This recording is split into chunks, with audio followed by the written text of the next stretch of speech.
Hello and welcome back to this Library of Ruina series. In this video, we'll be finishing up the Urban Plague receptions. These receptions introduce a new type of enemy, so let's get started.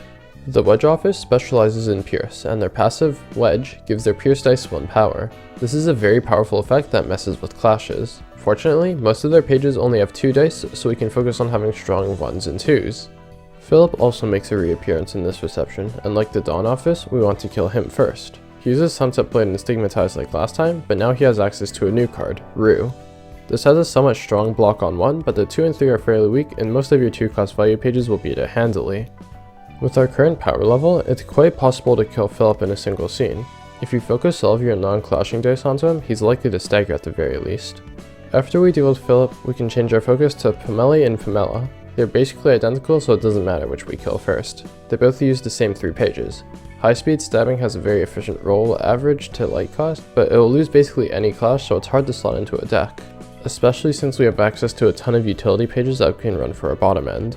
Spirit Sweep is a card type that you might be familiar with. The 2 costs with 2 dice both with an average roll of around 5. Spirit Sweep actually falls lower than this with an average roll of 4.75, all for the effect of dealing 2 extra damage on the first die on clash win. Their last card, Collision, is much better. 2 4 to 8 dice on a 3 cost is quite poor, but with the potential to restore 2 of Delight, it becomes a very efficient card if you can win those clashes. After killing Pameli and Pamela, we only have Oscar left. He has the Unrelenting passive, which makes him practically invulnerable the first scene he takes a lethal hit. This usually isn't a problem, but it's good to keep it in mind so you don't end up using all of your cards and prolonging the fight. He runs high-speed stabbing, which I talked about, but his 2-cost card, Sparking Sphere, is much better than Spirit Sweep. The average roll is at the level where you need a good effect to make the card worth running, and Sparking Spear delivers with a guaranteed page draw. Additionally, having both dice being the same type is good because it means that both are affected by Wedge. Finally, Oscar's signature card is Transpierce. This card is similar to Crack of Dawn with a very powerful offensive and a decent defensive.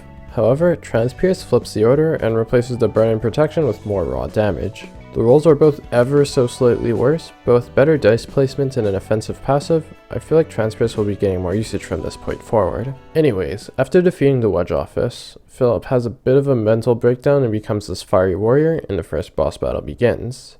This battle has Philip starting in defensive position. He has the special status, Feather Shield, which reduces all damage by 5 and inflicts burn whenever he's hit. His pages are also defensive focused. Feather Shield, the card, has some nice rolls and inflicts some burn if you lose the defensive dice, but Rueful Eventide doesn't have the same level of power as Feather Shield.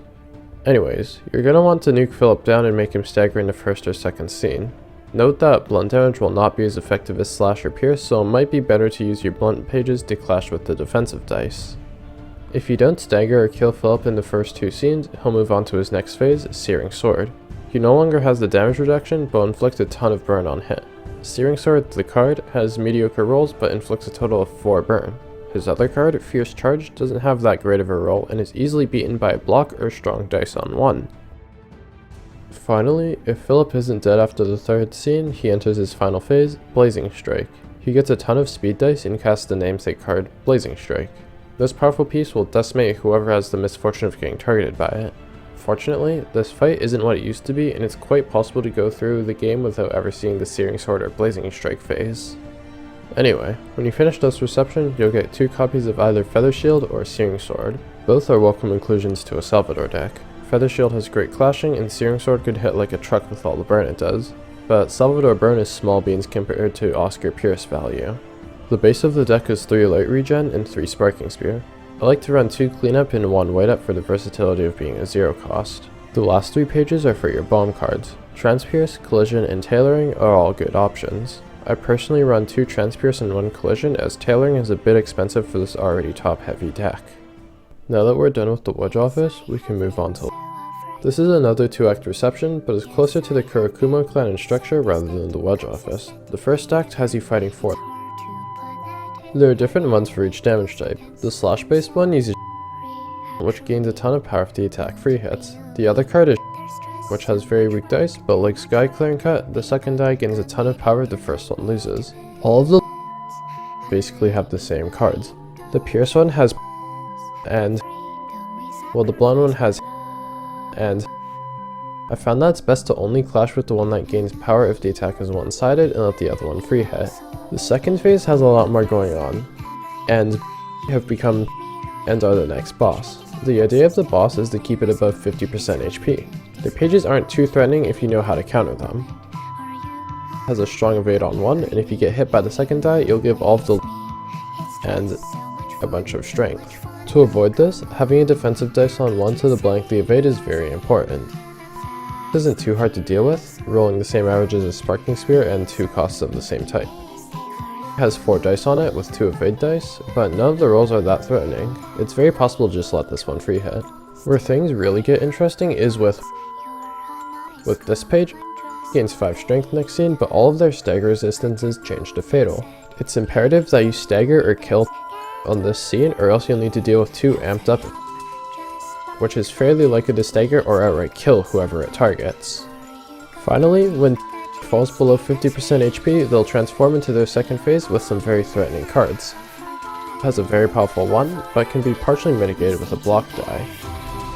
It doesn't give you the same luxury. With an average roll of 7 on 1 and 2 and a 6.5 on 3, this page can dish out some heavy damage. Your best bet is to use a defensive page or a bomb page with 2 powerful dice like Transpierce to reduce the damage you take. The last page that has is this page is already strong, but if the user is below 25% HP, it becomes absolutely bonkers. Fortunately for you, if it tries to charge up, it's quite likely that you'll kill them and not have to deal with their most powerful cards. It doesn't drop a page that you can use, and instead only gives you 2 of their strong pages.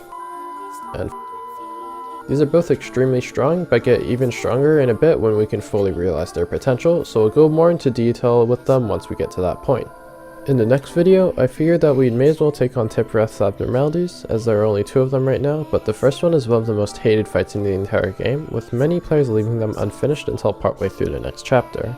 In any case, I'll see you soon, and as always, thank you for watching.